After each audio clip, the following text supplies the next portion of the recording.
Today's speech is by Franklin Delano Roosevelt.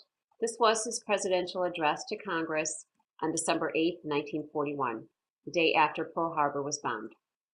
Within 1 hour of this speech, Congress declared war against Japan. This brought the United States formally into World War II. Mr. Vice President, Mr. Speaker, members of the Senate and of the House of Representatives. Yesterday, December 7, 1941, a date which will live in infamy, the United States of America was suddenly and deliberately attacked by naval and air forces of the Empire of Japan. The United States was at peace with that nation and, at the solicitation of Japan, was still in conversation with its government and its emperor, looking toward the maintenance of peace in the Pacific.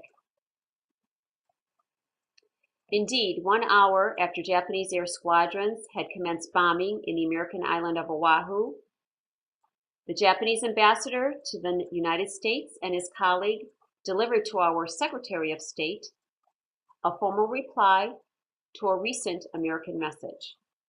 And while this reply stated that it seemed useless to continue the existing diplomatic negotiations, it contained no threat or hint of war or of armed attack.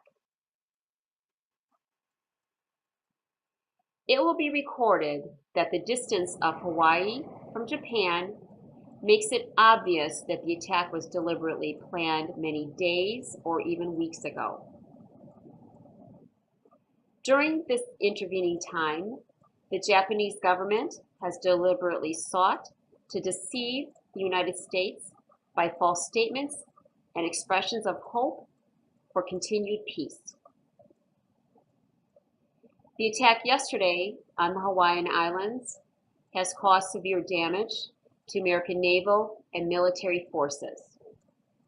I regret to tell you that many American lives have been lost. In addition, American ships have been reported torpedoed on the high seas between San Francisco and Honolulu. Yesterday, the Japanese government also launched an attack against Malaya. Last night, Japanese forces attacked Hong Kong. Last night, Japanese forces attacked Guam. Last night, Japanese forces attacked the Philippine Islands. Last night, the Japanese attacked Wake Island. And this morning, the Japanese attacked Midway Island. Japan has, therefore, undertaken a surprise offensive extending throughout the Pacific area. The facts of yesterday and today speak for themselves. The people of the United States have already formed their opinions and well understand the implications to the very life and safety of our nation.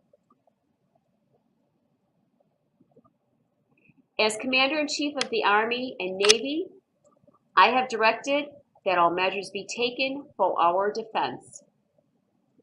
But always will our whole nation remember the character of the onslaught against us. No matter how long it may take us to overcome this premeditated invasion, the American people, in their righteous might, will win through to absolute victory.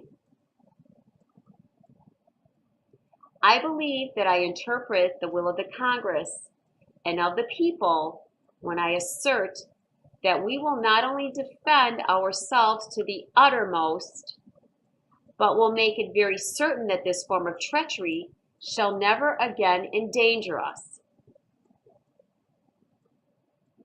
Hostilities exist. There is no blinking at the fact that our people, our territory, and our interests are in grave danger. With confidence in our armed forces, with the unbounding determination of our people, we will gain the inevitable triumph, so help us God.